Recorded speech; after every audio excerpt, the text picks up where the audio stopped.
está acontecendo na faixa de Gaza com o povo palestino não existe em nenhum outro momento histórico. Aliás, existiu quando Hitler resolveu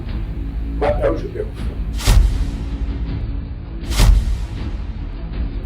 กลายเป็นศึกวิวาทะขึ้นมาทันทีหลังจากที่นายกรัฐมนตรีเบนจามินเนทันยาฮูผู้นำอิสราเอลแสดงความไม่พอใจอย่างที่สุดกรณีที่ลูลาดาซิลวาผู้นำบราซิลกล่าวหาอิสราเอลว่ากำลังฆ่าล้างเผ่าพันธุ์ชาวปาเลสไตน์ในกาซาพร้อมเปรียบเทียบการกระทำของอิสราเอลต่อพลเรือนในกาซาว่าไม่ต่างไปจากกองทัพนาซีเยอรมันที่สังหารหมู่ชาวยิวระหว่างสงครามโลก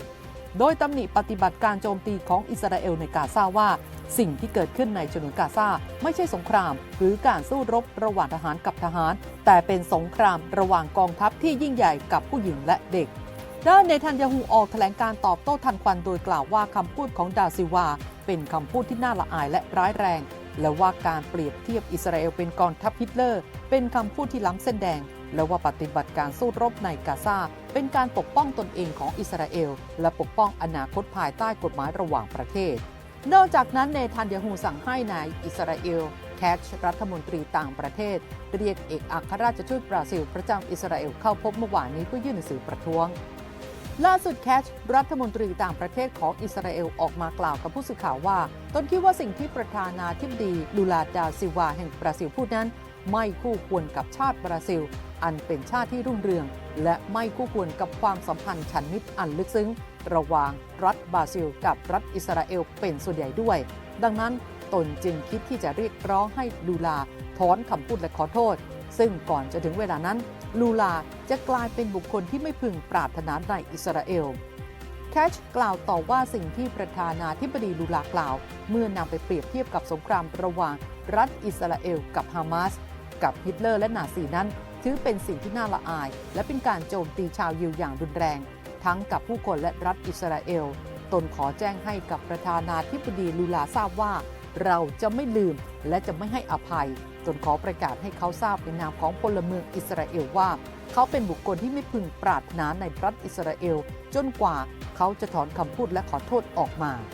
อย่างไรก็ดีเพื่อประกาศของแคชได้รับการเปิดเผยออกไปนายเซลโซอามอรินหัวหน้าที่ปรึกษาของลูลาก็ได้ออกมาตอบโต้ว่าลูลาจะไม่ขอโทษอิสราเอลที่เปรียบเทียบปฏิบัติการของอิสราเอลในฉนวนกาซากับอาชญากรรมของอดอล์ฟฮิตเลอร์เพราะเราปฏิบัติต่อกันด้วยความเคารพอย่างสูงมาโดยตลอดและปกป้องแนวคิดของการแก้ปัญหาแบบ2รัฐด้วยซึ่งก็ไม่มีอะไรต้องขอโทษตอนนี้อิสราเอลกำลังตกอยู่ในเงื่อนไขของการแยกตัวโดดเดี่ยวมากขึ้นขณะที่ความคืบหน้าล่าสุดหนังสือพิมพ์โฟฮาร์เดเอสเปาโลของบราซิลรายงานว่าลูลาได้เรียกเอกอัครราชทูตบราซิลประจำอิสราเอลกลับเพื่อตอบโต้เหตุขัดแย้งกับรัฐมนตรีต่างประเทศอิสราเอลโดยก่อนหน้านี้เอกอัครราชทูตบราซิลรายนี้ถูกแคชเรียกตัวเข้าพบเพื่อตำหนิต่อความเห็นของลูลาที่นำการทำสงครามกับกลุ่มติดอาวุธฮามาสในฉนวนกาซาไปเปรียบเทียบกับการฆ่าล้างเผ่าพันธุ์ของนาซีในช่วงสงครามโลกครั้งที่2ศาลยุติธรรมระหว่างประเทศหรือ ICJ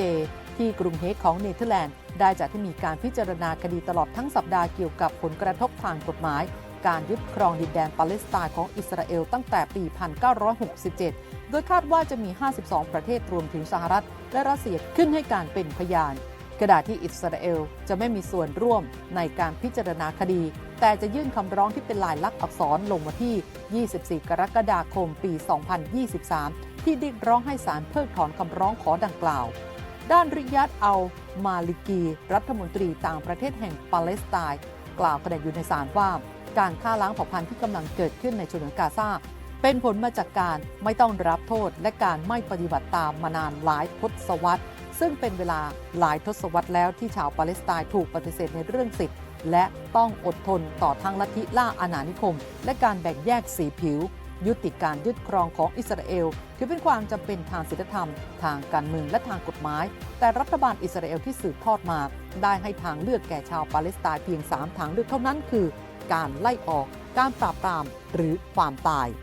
เทดีอัลมาลิกีได้ทำการเรียกร้องต่อ ICJ ว่าศาลควรมีการประกาศว่าการยึดครองนี้เป็นเรื่องผิดกฎหมายและสั่งให้อิสราเอลหยุดทันทีโดยสิ้นเชิงและไม่มีเงื่อนไข ความยุติธรรมที่ล่าช้าแสดงว่าความยุติธรรมถูกปฏิเสธและชาวปาเลสไตน์ถูกปฏิเสธความยุติธรรมมานานเกินถึงเวลาแล้วที่จะต้องยุติความสองมาตรฐานที่กักขังประชาชนของเราเอาไว้มานานขณะเดียวกันสำนักนายกรัฐมนตรีของอิสราเอลก็ได้ออกแถลงการณ์เช่นกันระบุว่าอิสราเอลจะไม่ยอมรับคำตัดสินใดๆของศาลโลกเกี่ยวกับความถูกต้องตามกฎหมายของการยึดครองเพราะเป็นความพยายามที่ออกแบบมาเพื่อละเมิดสิทธิของอิสราเอลในการป้องกันตนเองจากภัยคุกคามที่มีอยู่การดำเนินคดีที่ศาลโลกเป็นส่วนหนึ่งของความพยายามของชาวปาเลสไตน์จะกำหนดผลลัพธ์แบบไม่มีการเจรจาซึ่งอิสราเอลโดยรัฐบาลและสภาเนเซตจะร่วมมือกันที่จะปฏิเสธแนวทางปฏิบัติที่ยอมรับนี้ต่อไปได้โดยรัฐบาลและสภาเนเซตจะร่วมมือกันที่จะปฏิเสธแนวทางปฏิบัติที่ยอมรับไม่ได้นี้ต่อไป